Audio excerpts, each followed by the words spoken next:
Bismillahirrahmanirrahim. Assalamualaikum warahmatullahi wabarakatuh. Waalaikumsalam warahmatullahi wabarakatuh. Alhamdulillahi rabbil alamin. Wassalatu wassalamu ala asyrafil anbiya wal mursalin. Sayyidina wa maulana Muhammadin wa ala alihi wa sahbihi ajma'in.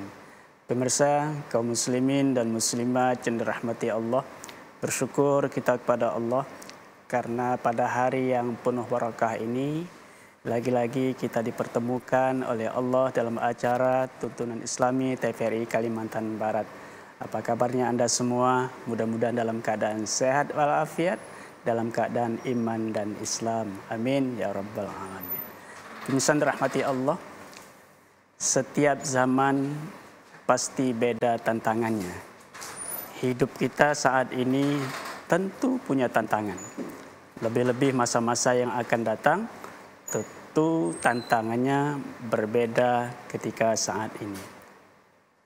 Kita tidak bicara tantangannya, tapi bagaimana kita menghadapi tantangan itu sehingga kita nyaman, sehingga kita bisa enjoy menghadapi tantangan itu. Tentu punya modal. Apa modal dalam menghadapi tantangan itu? Pada kesempatan yang penuh barakah ini, kita akan coba bahas tentang modal menghadapi tantangan masa depan.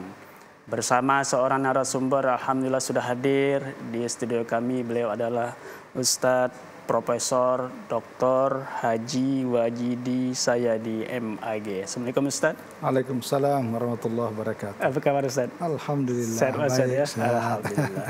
Pemirsa rahmati Allah, bersyukur kepada Allah karena di tengah-tengah kami hadir ibu-ibu yang tergabung dalam Majelis Taklim Nur Jannah Parit Bugis, Kuala Dua, Kabupaten Kuburaya. Assalamualaikum ibu-ibu semuanya. Apa kabar ibu? Sehat bu ya? Alhamdulillah.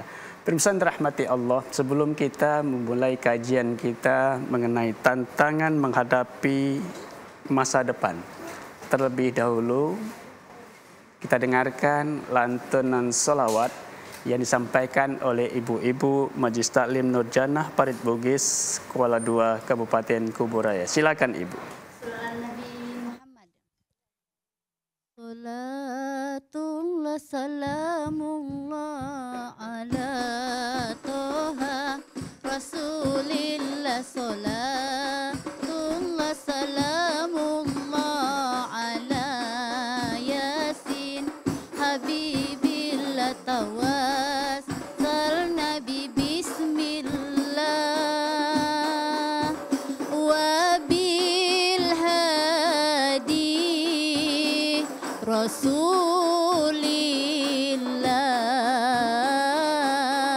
wabil hadi Rasulillah wa kulli mujahidil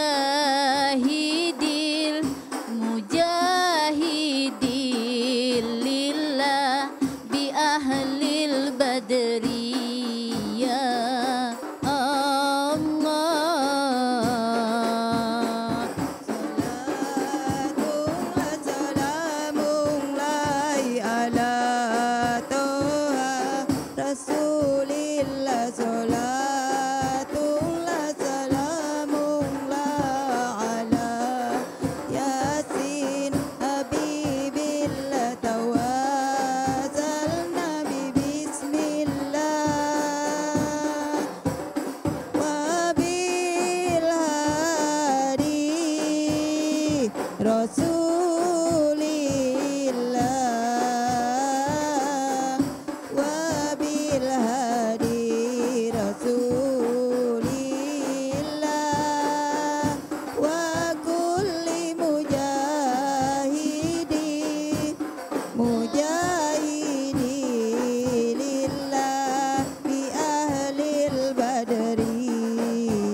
Rasulillah wa bil hadi Rasulillah wa kulli mujahidin lillah bi ahlil badri ya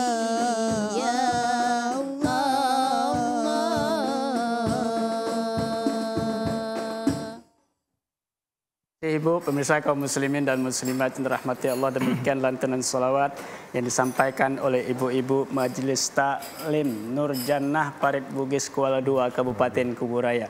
Mudah-mudahan menenangkan dan menyenangkan hati kita semua, dan kita berharap yaumil qiyamah nanti ketika kita berselawat kepada Rasulullah Muhammad sallallahu alaihi wasallam, syafaat beliau sangat kita harapkan. Amin ya rabbal alamin. Ustaz, menarik tema kita ini karena memang setiap zaman pasti kita ada tantangannya. Saat ini kita juga punya tantangan, apalagi masa yang akan datang anak-anak kita juga tentu tantangannya lebih berat daripada saat ini. Tapi bukan tantangan yang kita risaukan, tapi apa modal kita untuk menghadapi tantangan itu. Silakan Ustaz. Ya, baik, terima kasih. Assalamualaikum warahmatullahi wabarakatuh. Waalaikumsalam warahmatullahi wabarakatuh. Alhamdulillah rabbil alamin. Iyyahu na'budu wa iyyahu nasta'in. Wassalatu wassalamu ala asyrafil anbiya wal mursalin wa ala alihi wa sahbihi ajma'in. Amma ba'd. Alhamdulillah,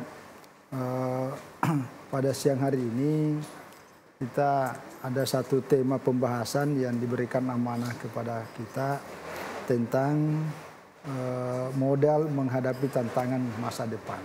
Ya. Tadi Pak Ustadz sudah memberikan semacam pengantar bahwa setiap zaman itu kan ada tantangan. Cuma mungkin model, bentuk dan macam-macamnya itu kan setiap orang beda-beda. Ya. Karena kita ini makin banyak keinginan, makin banyak tantangannya. Gitu. Tapi yang kita mau bahas ini modal apa yang kita harus siapkan. Karena itu yang paling utama.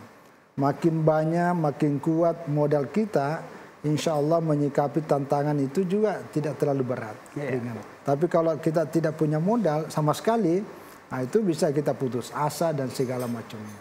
Maka kita sebagai orang beragama, ketika kita menghadapi tantangan, sesuatu yang kita inginkan lalu kemudian tidak terjadi, pada prinsipnya semua orang itu kan pikirannya resah.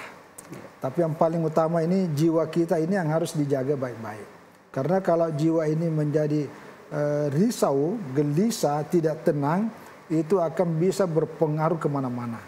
Ini dalam konteks beragama. Ya.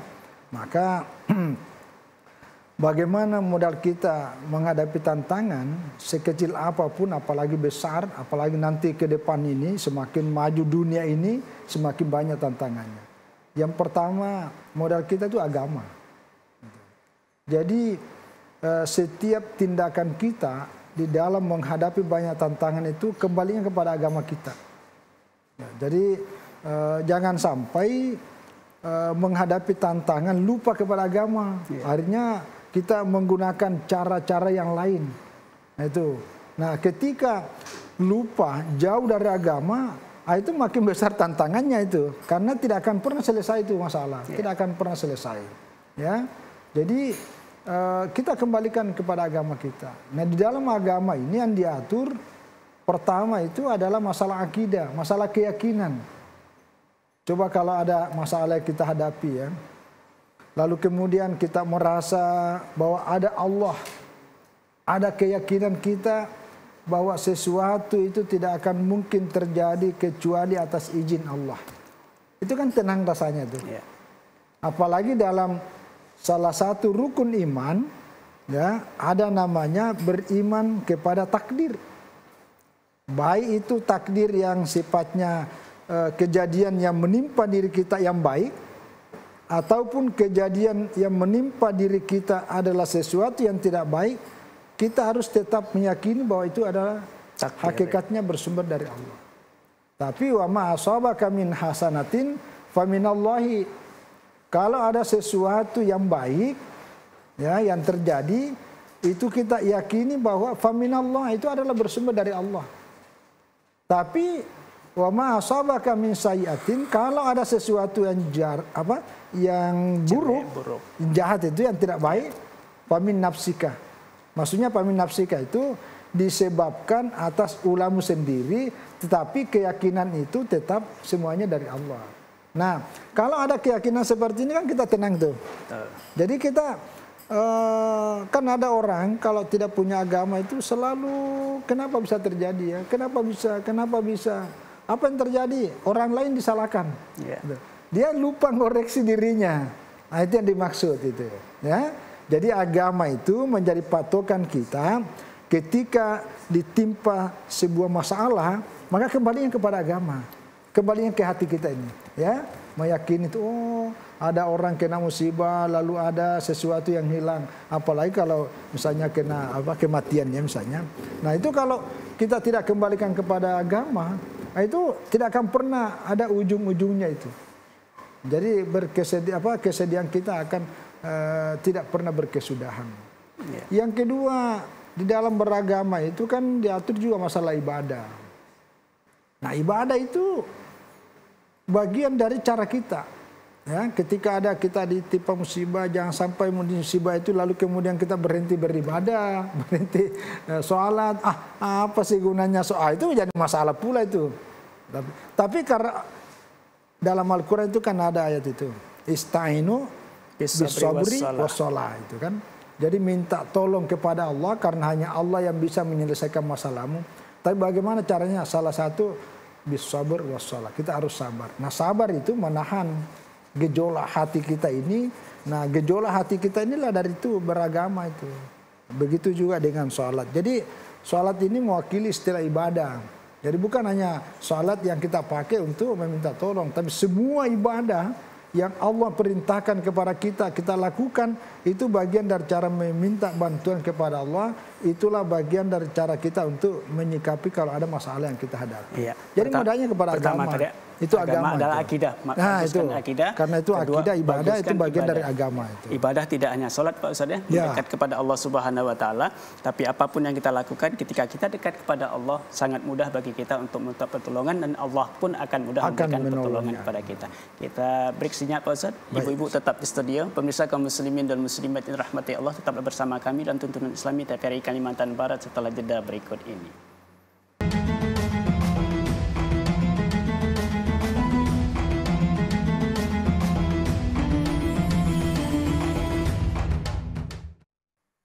Ibu-ibu di studio, pemirsa kaum muslimin dan muslimat yang dirahmati Allah, terima kasih Anda masih bersama kami dalam tuntunan Islami TVRI Kalimantan Barat. Baik, Pak Ustaz, modal menghadapi tantangan masa depan.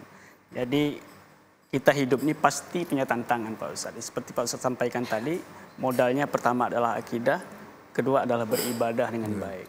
Memang saat ini, apalagi masa akan datang, saat ini kalau kita tidak kuat dengan akidah kita, tantangan kita, apalagi tantangan ekonomi, tetangga kok banyak hasilnya, banyak rezekinya, kita kok sengsara terus gitu. Padahal kita ibadah. Kalau tidak kuat dengan akidah itu bisa terjemur kepada putus asa, Pak Ustaz. Putus asa, na'udzubillah, apalagi sampai terjemur kepada kemusyrikan. Nah, maka akidah dan ibadah sangat diperlukan saat ini. Nah, untuk ibadah, Pak Ustaz, ibadah itu kan tidak hanya sholat, Pak Ustaz, ya, banyak sekali ibadah-ibadah yang harus kita lakukan dalam rangka mendekatkan diri kepada Allah Subhanahu wa taala. Selain sholat, ibadah apa lagi supaya kita bisa jadi modal bagi kita, Ustaz, untuk menghadapi tantangan-tantangan masa kini, lebih masa yang akan datang. Ya, jadi kita lanjutkan tadi ya. Jadi yang pertama tadi itu kan modal agama. Nah, di dalam agama itulah yang kaitannya tadi itu akidah ibadah dan seterusnya. Nah, ada satu doa yang diajarkan oleh Rasulullah SAW kepada kita yang menunjukkan bahwa agama ini adalah patokan hidup, termasuklah patokan dan pedoman ketika menghadapi kasus, menghadapi masalah. Ini hadis diriwayatkan oleh Imam Muslim bersumber dari Abu Hurairah. Jadi Nabi itu berdoa, Allahumma shlih li dini alladhi huwa ismatu amri. Gitu. Kalau berjamaah kita katakan Allahumma shlih lana dinana, gitu. Jadi ya Allah, perbaikilah agamaku, gitu. Ya, alladzi huwa ismatu amrina, karena agamaku itulah merupakan patokan benteng hidupku. Jadi benteng dari seluruh urusan dalam hidupku. Jadi agama ini adalah benteng. Nah, jadi agama ini yang salah satunya tadi itu masalah akidah, keyakinan. Jadi al-hayatu aqidatun. Hidup itu harus didasarkan pada akidah, harus keyakinan. Nah, yang kedua,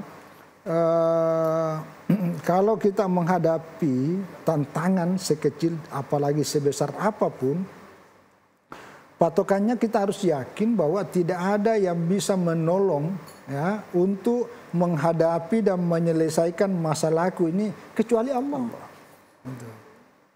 Boleh meminta tolong kepada sesama manusia, tapi dalam batas-batas tertentu dan wajar. Tapi bagi Allah yang Maha Kuasa segala-galanya, kita serahkan sepenuhnya itu. Bagaimana caranya? Nih, ada ayat di Al-Quran, ini nanti kalau sempat boleh dicek di surah Muhammad ayat 7 itu. Kata Allah, ya ayyuhalladzina amanu in tansurullaha yansurkum. Itu tuh. Wa yusabbit aqdamakum. Wahai orang-orang beriman, in tansurullaha, jika kamu menolong Allah, menolong agama Allah, yang surkum, Allah akan pasti menolong kamu itu. Wa yusabbit aqdamakum, dan Allah akan memperkokoh, menguatkan pendirianmu. Nah, jadi ini balasan Allah luar biasa. Pertama, Allah pasti menolong kamu. Yang kedua, Allah mengokohkan. Nah, persoalan kita hari ini sebenarnya kalau tidak punya modal, mental kita rusak dan hancur kalau tidak ada pendirian. Nah, ini dalam ayat ini dikatakan, jika kamu menolong agama Allah, Allah pasti menolong kamu. Jadi sekecil apapun, apalagi sebesar ya, cara kita membantu agama Allah ini, maka begitu pula Allah akan pasti menolong kita. Dan itu harus diyakini. Ya, bagaimana cara menolong agama Allah? Menolong agama Allah itu macam-macam caranya. Ya, kalau dalam bahasa para pejuang-pejuang itu kan berjuang menegakkan agama Allah dengan kalimat tauhid tadi itu. Orang termasuk sebenarnya kita ini membuat majelis taklim ya, di dalamnya ada pengajian ya, ada yasinan, ada sholawatan, macam-macam. Itu bagian yang tidak terpisahkan untuk bagaimana ajaran agama Allah ini tersebar kemana-mana, tersiar, apalagi disiarkan televisi, TVRI, wah itu luar biasa. Itu termasuk menolong agama Allah itu. Syiar, Pak Ustaz. Syiar. Jadi seorang guru ini, baik guru ngaji ya, apa namanya, guru ngaji Al-Quran itu, guru ikra itu ya, itu kan menolong. Apalagi ya mengajar SD, mengajar SMP dan seterusnya. Wah, apakah formal, informal dan seterusnya. Pokoknya cara kita mengajarkan agama ini bagi orang yang tidak tahu menjadi tahu, orang yang tidak bisa mengamalkan agama menjadi bisa mengamalkan. Lalu kita menyebarkan agama ini, apakah kita menyebarkan melalui fisik kita, atau kita tidak mengerti, tidak terlalu banyak mengerti agama, tapi kita punya banyak uang menjadi donatur kepada orang yang mengajar, kepada donatur untuk mendidik, membuat lembaga pendidikan, itu juga. Kalau misalnya tenaga kesehatan, dia memberikan semacam donasi kesehatan, obat-obatannya supaya sehat para penceramah ya, sehat para guru ngaji. Wah, itu menolong agama Allah. Banyak cara. Banyak sekali. Nah, jadi dengan banyak menolong agama Allah ini, Allah pasti menolong kita, terutama di saat-saat di mana kita menghadapi tantangan itu. Karena kita yakin tidak ada yang bisa menyelesaikan masalah kecuali bantuan Allah. Ya, tapi Allah menolong kita pun juga tidak langsung Allah dari langit. Tapi Allah menolong kita ya melalui bantuan. Lewat siapa. Kan biasa tuh. Ya biasalah kita ini kan. Kan tidak ada orang yang tidak memerlukan bantuan, pasti. Karena kita ini manusia sempurna kekurangannya. Kita ini manusia makhluk sempurna. Sempurna kelemahan, sempurna kekurangan, sehingga selalu memerlukan bantuan. Tidak ada orang bisa mengatasi masalah hanya mengandalkan kemampuan diri sendiri. Itu tidak mungkin. Seorang kiai pasti kan dibantu santri. Seorang guru ada murid-muridnya. Begitu yang murid dibantu oleh gurunya, santri dibantu oleh kiainya. Itulah hidup. Tapi siapa yang mendorong orang untuk hatinya tergerak untuk membantu itu Allah yang menggerakkan. Nah, jadi sekali lagi yang kedua modal kita itu kita harus yakin ya bahwa Allah lah yang bisa menyelesaikan masalah, tetapi salah satu di antara caranya itu adalah berpartisipasi aktif di dalam membantu bagaimana agama Allah ini tetap bisa hidup dan berkembang ya. Dari orang yang tidak tahu menjadi tahu. Orang yang tidak pernah dengar salawat, begitu majelis taklim Nurul Jannah dari Parit Bugis tampil, asik. Itu kalau salawat, orang bisa menyelami makna salawat itu membayangkan bagaimana Rasulullah. Iya. Itu. Walaupun mungkin kita belum sempat pergi umrah di Madinah, masuk makam Rasul, masuk Masjid Nabawi, tapi mendengar salawat nama-nama Rasulullah disebut-sebut, kalau kita paham, itu langsung terenyuh itu. Membayangkan bagaimana Rasulullah dekat bahkan bersama dengan kita. Nah, orang tersentuh ini gara-gara majelis taklim Nurul Jannah, itu namanya membantu. Intan surullah yang surkum. Itu yang kedua. Luar biasa Ustaz. Memang jangankan masa depan Pak Ustaz, di masa-masa akan datang, sekarang saja tantangan kita luar biasa. Tantangan kita nggak jauh-jauh di tangan kita sendiri Pak Ustaz. HP Pak Ustaz. Ya, itu betul. Tantangan luar biasa. Ibu kadang-kadang tidak buka pun muncul konten-konten yang tidak sesuai dengan ajaran Islam, konten-konten porno Pak Ustaz ya. Itu kalau akidah kita tidak kuat, iman kita tidak kuat, lalu asyik melihat itu, lama-lama ikut pula nak buat kayak gitu. Itu kan luar biasa. Maka sekali lagi tantangan kita luar biasa, maka agama modal utama untuk menghadapi tantangan itu supaya minimal tidak tersesat lah Pak Ustaz ya. Betul, tidak terjerumus kepada kemaksiatan. Luar biasa tantang. Apalagi untuk anak-anak kita 5 tahun, 10 tahun yang akan datang. Tentu tantangannya lebih hebat dan luar biasa. Tapi insya Allah kalau kita persiapkan dari sekarang modal agama untuk anak-anak kita, termasuk diri kita, insya Allah selamat dunia dan akhirat. Amin ya Rabbal Alamin. Silakan Ibu kalau ada pertanyaan. Yang pertama silakan. Ya. Assalamualaikum warahmatullahi wabarakatuh. Waalaikumsalam warahmatullahi wabarakatuh. Izin bertanya Pak Ustaz. Iya. Apa saja yang harus dipersiapkan untuk menghadapi tantangan atau masalah dalam kehidupan ini? Iya. Demikian. Assalamualaikum warahmatullahi wabarakatuh. Waalaikumsalam warahmatullahi wabarakatuh. Ibu Yeni, silakan Ustaz. Ya. Tadi Ibu siapa tidak sebutkan? Yeni. Bu Yeni. Oh ya. Ya, makasih banyak Bu Yeni. Jadi saya ulangi lagi, modal kita untuk menghadapi tantangan ya, baik sekarang maupun terutama masa depan bagi siapapun, yang pertama itu modalnya adalah agama. Berpegang teguh pada agama kita. Yang kedua adalah selalu merasa bahwa hanya Allah yang menolong kita. Ya, walaupun itu bagian dari agama juga, tetapi secara khusus karena berdasarkan ayat tadi itu bahwa apabila engkau menolong agama Allah maka Allah pasti menolong kamu. Jadi caranya kita harus selalu ikut berpartisipasi untuk membantu bagaimana agama Allah ini tetap kita perjuangkan. Ya, tentu sesuai kapasitas kita masing-masing. Yang seperti tadi kita jelaskan. Yang kedua, yang ketiga modal kita itu adalah modal kebersamaan. Gitu. Jadi modal kebersamaan itu adalah modal persaudaraan. Jamaah. Modal jamaah. Jamaah. Karena itu tadi itu tidak ada orang sehebat apapun yang bisa menyelesaikan masalahnya sendiri-sendiri. Tidak mungkin. Jadi harus ada bantuan dari orang lain.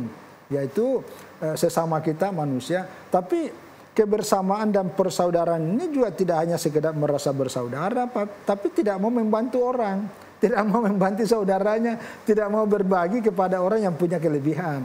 Jadi semakin banyak bantuan kita kepada orang lain, maka itu akan semakin besar pupukannya ya untuk memperekatkan hubungan kita. Dan itulah yang mendorong Allah mengetuk pintu hati seseorang untuk meringankan langkahnya membantu kita.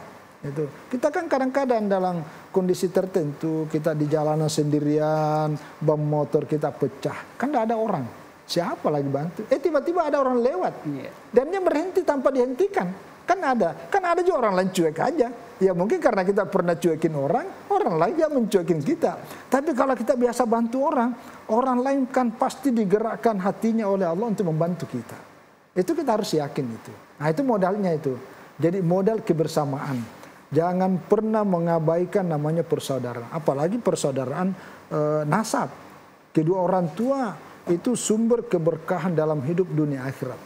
Tidak ada orang sukses di dunia ini itu kalau orang itu pernah menyakiti hati kedua orang tuanya dan tidak pernah minta maaf.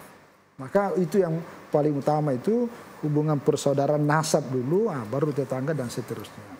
Nah, baru yang keempat, selalu merasa ketika ada persoalan yang kita hadapi jangan berlebih-lebihan. Ya, kalau kita sedih, jangan sedihnya, waduh, udah 3 tahun tidak pernah berhenti sedih. Walah. Tapi sebaliknya, kalau ada sesuatu yang baik, jangan juga berlebihan gembiranya. Biasa-biasa aja. Karena tadi itu kita yakin, ya, kita yakin bahwa ini adalah pemberian Allah yang harus kita syukuri apa adanya, tapi juga tidak berlebih-lebihan. Apalagi kalau kita ada masalah, karena setiap orang itu kan ada masalahnya. Dan masalah itu pasti ada batasnya. Di dalam Al-Quran itu ada paling sering kita baca ini.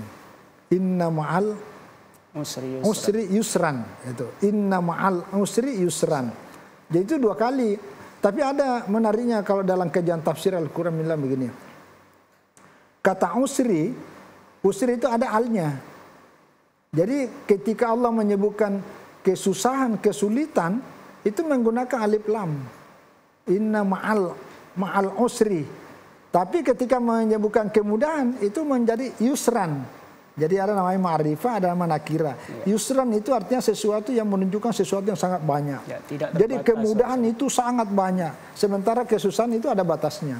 Jadi tidak ada orang susah terus menerus, pasti ada batasnya. Luar itu kita biasa, harus yakin seperti itu. Kalau ditimpa musibah, sabar. Kalaupun sedih tidak keterlaluan. Kalaupun dapat kenikmatan bergembira, tapi sekedarnya saja bersyukur pada Allah. Baik Ustadz, kita break sejenak. Ibu-ibu tetap di studio. Pemirsa kaum muslimin dan muslimat yang dirahmati Allah, tetaplah bersama kami dalam tuntunan Islami TVRI Kalimantan Barat setelah iklan berikut ini.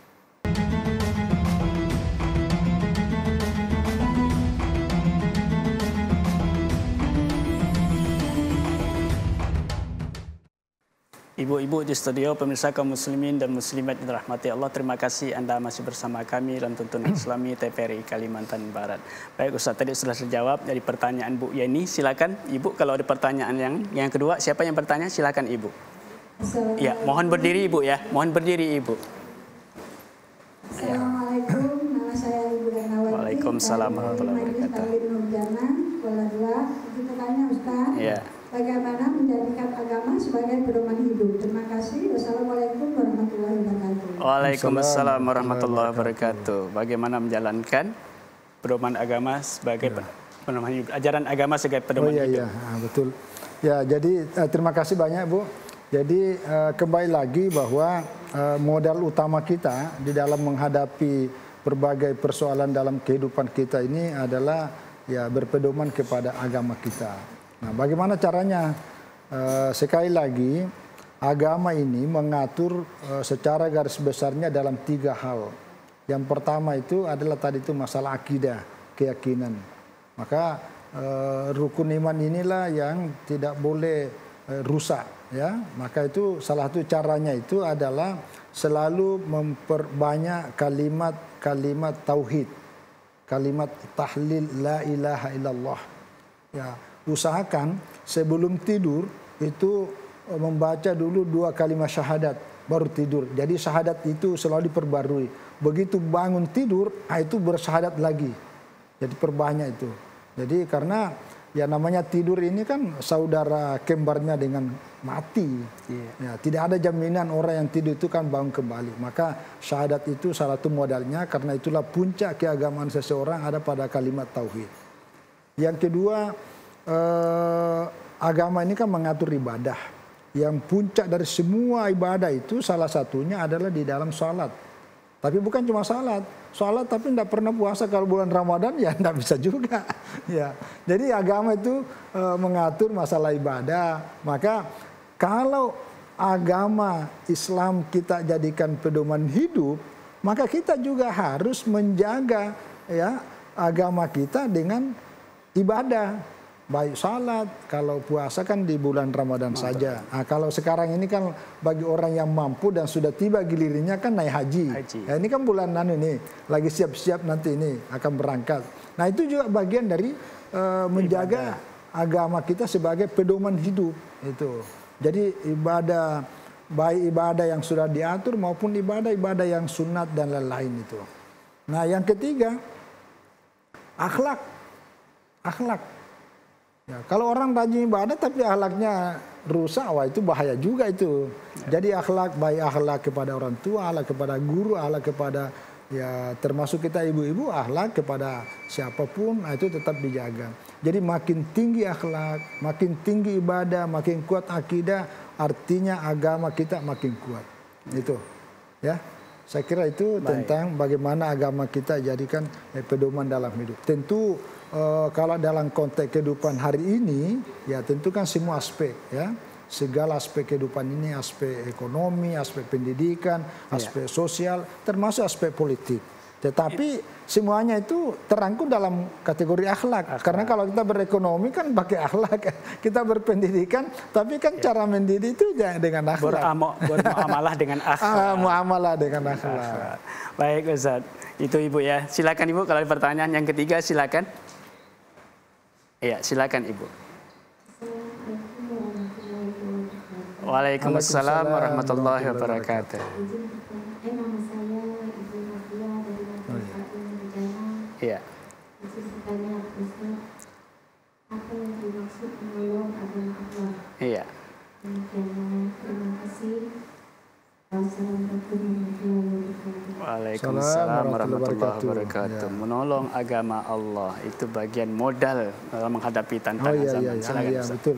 Ya, jadi kembali kita tegaskan ulang ya bahwa salah satu modal kita ya untuk mendapatkan pertolongan Allah di dalam menyelesaikan persoalan, masalah yang kita hadapi dalam hidup ini, ya salah satunya itu adalah tadi menolong agama Allah. Kalau di Al-Quran itu kan menolong Allah, tapi yang dimaksud itu menolong agamanya. Nah, bagaimana caranya yang dimaksud? Tadi kita udah singgung bahwa ketika kita menjalankan ajaran agama itu menolong agama Allah itu. Ya, kita sholat itu menolong agama Allah. Ya, menegakkan sholat. Menegakkan sholat itu menegakkan agama.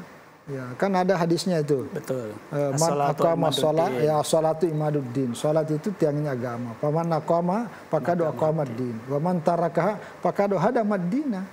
Jadi siapa yang mendirikan sholat itu kan menegakkan agama. Tapi siapa yang meninggalkan sholat itu sama dengan meruntuhkan agamanya.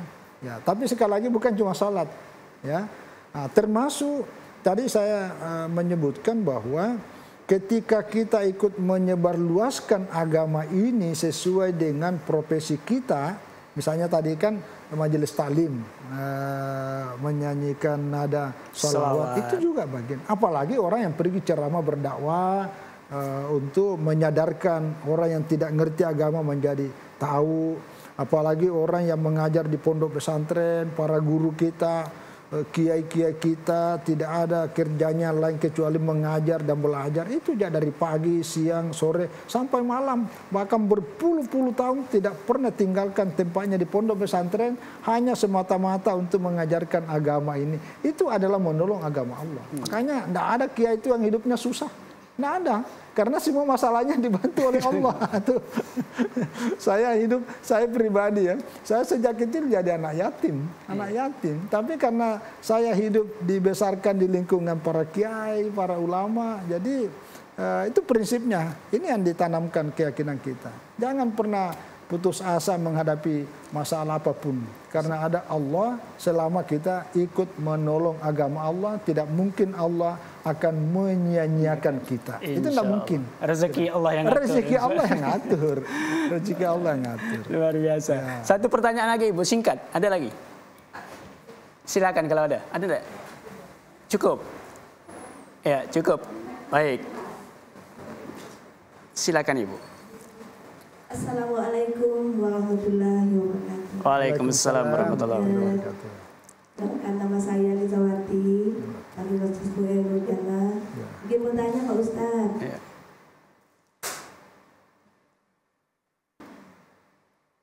pentingnya menjaga takwa persaudaraan. Iya. Sekian tanya saya. Terima kasih. Assalamualaikum warahmatullahi wabarakatuh. Waalaikumsalam warahmatullahi wabarakatuh. 2 menit Ustaz waktu kita tinggal Ustaz. Ya. Jadi persaudaraan sekali lagi itu salah satu kunci ya menjaga kebersamaan, karena dengan kebersamaan itulah Allah turunkan keberkahan untuk bisa menyelesaikan masalah. Ada hadis Rasulullah SAW diriwayatkan oleh Imam Baihaqi dari An-Nu'man ibnu Bashir. Al-jama'atu rahmatun. Dalam riwayat yang lain, al-jama'atu barakatun. Jadi selalu kita berjamaah, selalu bersaudara, menjaga kebersamaan. Kalau sekarang itu bersinergi, bersinergi, maka itu akan gampang turunnya keberkahan. Berkah itu adalah kemanfaatan yang berkelanjutan. Kenapa? Karena dengan keberkahan itulah masalah yang kita hadapi akan selesai. Dan itu akan berkelanjutan, kemanfaatannya kembali kepada kita. Saya kira itu pentingnya menjaga ukhuwah, persaudaraan. Luar biasa Ustaz ya. Ada pesan-pesan Pak Ustaz untuk bisa kita di rumah? Ya, saya kira dalam hidup ini setiap orang pasti menghadapi masalah.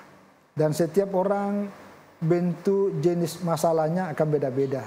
Tapi sebagai orang beragama, kuncinya pertama bermodalkan pada agama, jadi menyikapinya itu selalu kembali kepada agama. Yang kedua, ya yakin bahwa yang akan menyelesaikan Allah, tapi tetap kita juga ikut membantu tentang penegakan apa yang Allah kehendaki.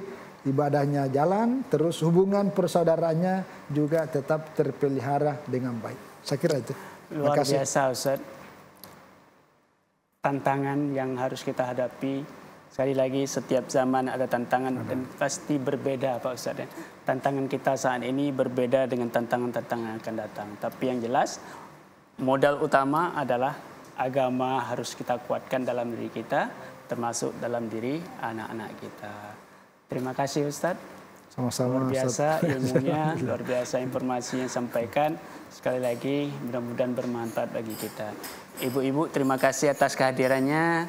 Mudah-mudahan yang singkat ini bisa bermanfaat bagi kita, terutama dalam menghadapi tantangan-tantangan masa yang akan datang. Mudah-mudahan kita semua selamat dunia akhirat. Amin ya rabbal alamin.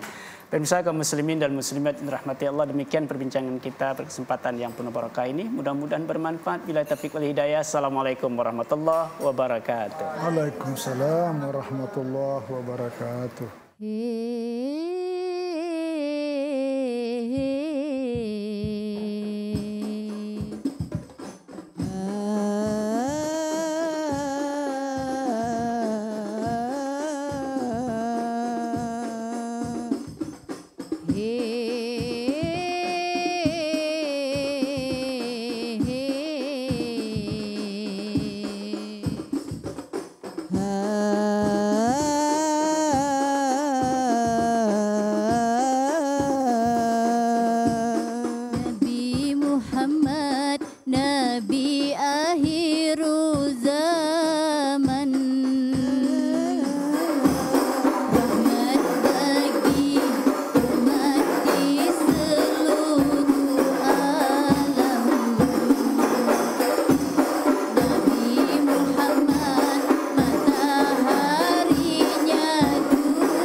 dapat